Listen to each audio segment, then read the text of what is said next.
My parents took my sister on vacation instead of me. During the trip, she caused a lot of trouble and ended up getting arrested.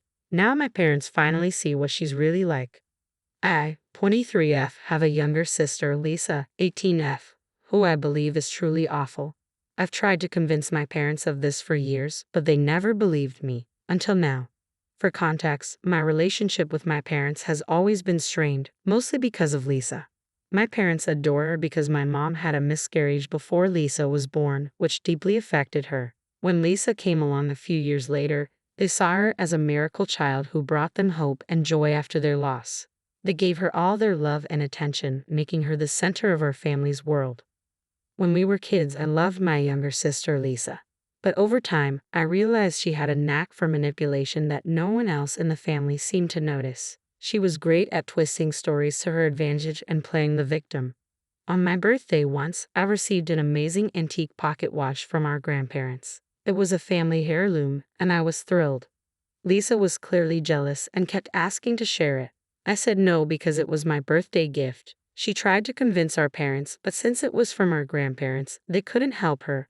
That night, knowing I was terrified of spiders, Lisa put a house spider in my pillowcase. When I went to bed, I woke up feeling it crawl over my skin and screamed. My parents rushed in, concerned, and Lisa acted all surprised and caring. Later, when we were alone, she admitted with a creepy grin that she did it to teach me a lesson. She showed no remorse.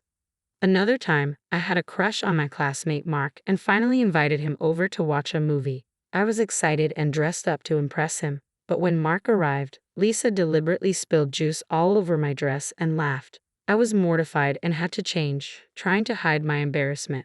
Then Lisa started telling Mark embarrassing stories from my childhood, making me feel even worse.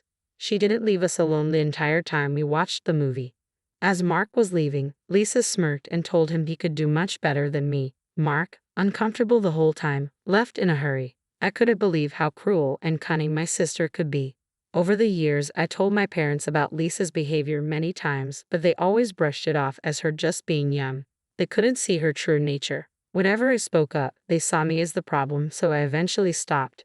Lisa remained the favorite child while I felt like an outsider in my own family.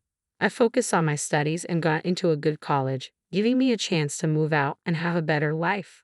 But every time I came home for breaks, Lisa made it clear she didn't want me there. She ignored me, refused to talk, and tried to make me feel unwelcome. She even messed with my things, sometimes breaking or losing them. My parents did nothing. When I complained, they told us to get along. So I started avoiding coming home, making excuses to stay with friends instead. My parents didn't seem to mind, thinking I just wanted independence. When Lisa graduated from high school, she didn't have the grades for college, so she went to community college instead and stayed with our parents. These days, I work at a big company in San Francisco, and like my job, I keep in touch with my parents but hardly see them. I don't talk to Lisa at all. Now, onto the story. Recently, my dad had a nearly fatal heart attack. Thankfully, he survived and was in the hospital. When Mom called to tell me, I flew back home right away. The doctors gave Dad lots of meds and said he needed to exercise more. Dad wanted us to spend more time together as a family now that he was okay. I stayed at home for a few days because I could work remotely. But Lisa was upset I was there. I tried to avoid her because I didn't want to fight, especially after Dad got sick.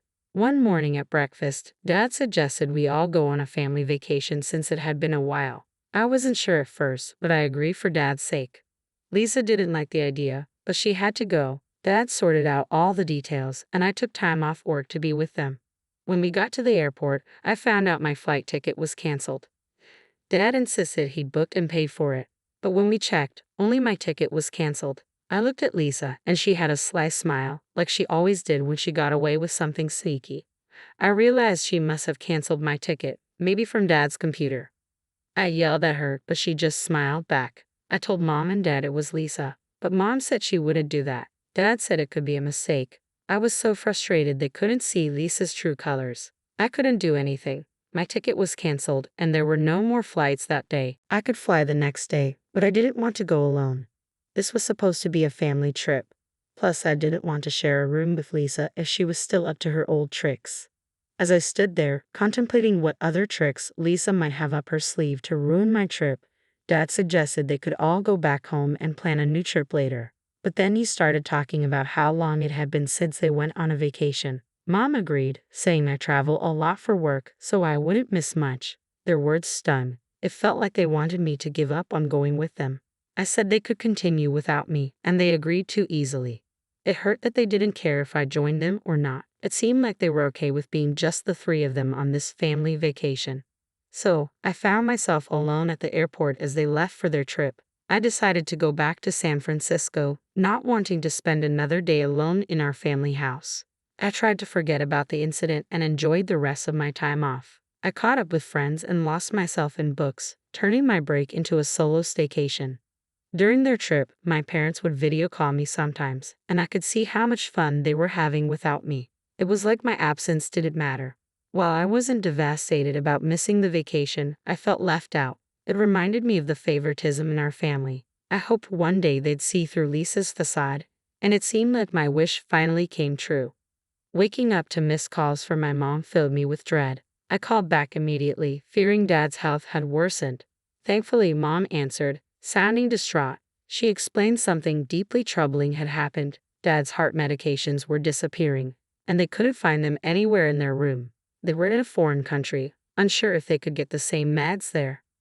Mom went to Lisa's room to borrow sunscreen and found all the missing pills in Lisa's bedside table. Dad confirmed they were his. It hit them then that Lisa, their beloved daughter, had been risking Dad's health intentionally. Mom asked if they should confront Lisa. I advised waiting until they got home to gather evidence and emotions. Talking to Lisa now would be pointless. She'd likely twist things. But something must have happened. Dad called late that night, his voice trembling. Lisa had a meltdown when confronted about the meds, throwing things and hurling insults. She threatened Dad, saying if they kept a relationship with me, she'd make them regret it. The situation got out of hand, and the hotel called the cops. Lisa kept insulting them, leading to her arrest. She'd be released in 24 hours, and there was nothing Mom and Dad could do. Lisa's release made my parents eager to return home. They tried to change their flight plans, but hit a snag when they couldn't find their passports and wallets. It seemed Lisa had either thrown away or hidden their passports. Now, stuck in a foreign country without these essential documents, they realized the truth about her. My mom, who always defended Lisa, was now desperate for my help. She was shocked and upset to see her daughter's real nature. I reassured them, saying I'd send money through Western Union, but they had to locate their passports first. I was sure Lisa hadn't thrown them away. Finally, my parents acknowledged my honesty about Lisa's behavior and thanked me for helping, despite not taking me along on their trip. They apologized for leaving me out. I wish I could forgive them, but it's tough. I felt unloved because of their favoritism toward my sister. Am I wrong for not forgiving them? They only seem to realize their mistake now that they need my forgiveness. Every day, my parents keep calling me, updating me on what's happening, and it's making me really worried. The day after Lisa got out of jail, my parents gave her an ultimatum. Either she gives back their passports or they'll call the cops on her again. Lisa had no choice but to tell them where she hid their passports. When they got home, my parents had a serious talk with Lisa. They told her she had to pack up and leave. They had finally seen through her lies and manipulation. They were especially worried because she might steal their medication again, which could seriously harm their health. This led to a big argument between Lisa and my parents. She started blaming them for everything, saying she didn't want to share them with anyone, especially not me. She was furious that they invited me on the trip. During the argument, Lisa kept accusing my parents and expressing her jealousy. She even said they should disown me and that she was enough for them. It was clear she resented my place in the family. Despite my parents trying to calm her down, she kept yelling at them. Then, in a fit of rage, she threatened to tell everyone that our parents neglected her and mistreated her when she was younger. She even threatened to make up lies to the police if they didn't stop asking her to leave. This really scared my parents because it could ruin their reputation as respected doctors in our community. Just the thought of being falsely accused left them feeling trapped and anxious. In the past few days, Lisa's behavior has been getting worse and worse, making life really tough for our parents. She found out they've been talking to me more often lately, and it made her furious. She started breaking dishes out of anger and keeps taking their car keys and hiding them, making it hard for them to go to work. Just tonight, my mom called me in tears after another bad incident during dinner. Lisa threw a tantrum because she wanted my mom to cook for her, but Mom was too tired from work to do it. Lisa ended up breaking furniture and blasting loud music in her room, keeping our parents awake all night. The situation is getting out of hand, and it's really affecting my parents' well-being. I'm worried about what might happen next. Even though I hoped my parents would realize what Lisa's really like, I'm afraid she could actually hurt them. I can't even go home right now because I'm scared it'll make things worse.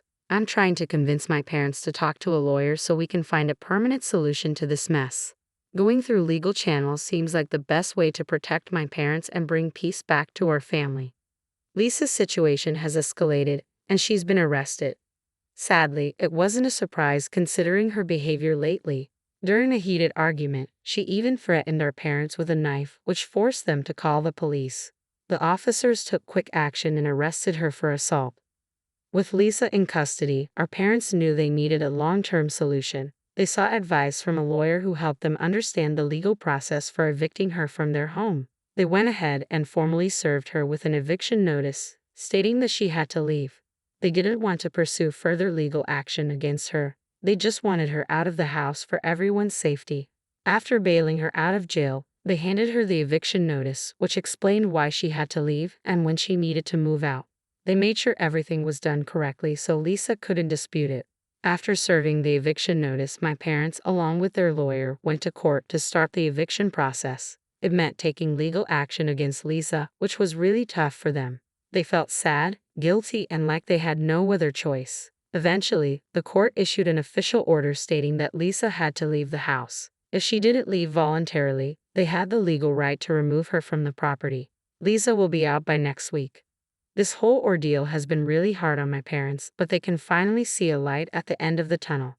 They're relieved to take this step toward reclaiming their home and peace. It's been a tough journey, but they're optimistic that things will improve once Lisa moves out. Throughout all of this, I've been in constant touch with them. I've even planned to bring them over to San Francisco for a few weeks. It'll be a chance for them to relax and take a break from all the stress Lisa has caused. Plus, it'll give us an opportunity to spend quality time together, and I want to support them in any way I can. I've been overwhelmed by the hundreds of comments on my posts, and it took me a while to read through them all. Many of you suggested that we consider whether Lisa might have a mental health issue causing her behavior. However, since she's an adult, we can't force her to get checked out if she doesn't want to. Given her violent outbursts, we're hesitant to push her and make things even more complicated. As I mentioned before, my parents came to visit me in San Francisco to take a break from everything that's been happening. Last night, as we sat around the dinner table in my cozy apartment, they opened up to me with humility and regret. They admitted they were blind to Lisa's true nature all these years and begged for my forgiveness. My dad said he regretted not listening to my warnings earlier. They never thought Lisa would turn out like this and didn't see the truth behind her charming facade. My mom echoed his feelings and acknowledged they made a mistake by favoring Lisa over me. I thanked them for taking the first step to seek my forgiveness. I shared some painful memories of how Lisa's actions affected me over the years. They listened, shocked at how much I'd gone through alone. They regretted the pain I felt and admitted their favoritism blinded them because they never expected to have Lisa and always saw her as their miracle baby. They sincerely asked for my forgiveness for all those years. It was a mix of emotions for me. I'd always wanted them to acknowledge what happened. While it wasn't the ideal way to mend things, it was a turning point where we finally faced the truth about our family issues. We agreed it would take time for me to trust them again, and we're committed to working through this together. For now, I'm cherishing the time we have together while they're here. As the days went by, my parents and I enjoyed our time together in San Francisco, exploring the city, eating good food, and simply enjoying each other's company. It's been a journey to rebuild the bonds that were damaged by years of favoritism and denial. I realized that their decision to spend time with me wasn't just about getting away from Lisa, but about starting fresh as a family. We've talked about what to do with Lisa. Right now, she's staying with a friend. We can't just leave her despite everything she's put us through. As parents, my mom and dad feel responsible for her even though her actions have been really tough to forgive. We think there might be deeper issues behind her behavior, so we're considering getting her a mental health evaluation. But since she's an adult, we can't force her to do it. We're going to try to encourage her to seek help on her own. Once my parents are back home, they're planning to talk to Lisa. I'm staying out of it because she's still angry with me, and I don't want to make things worse for her. Given her past outbursts, I've suggested they meet her in a public place so she'll have to control herself. Our main goal is for Lisa to understand where we're coming from and know that we care about her deeply. It's not about blaming anyone, it's about coming together as a family to deal with our issues.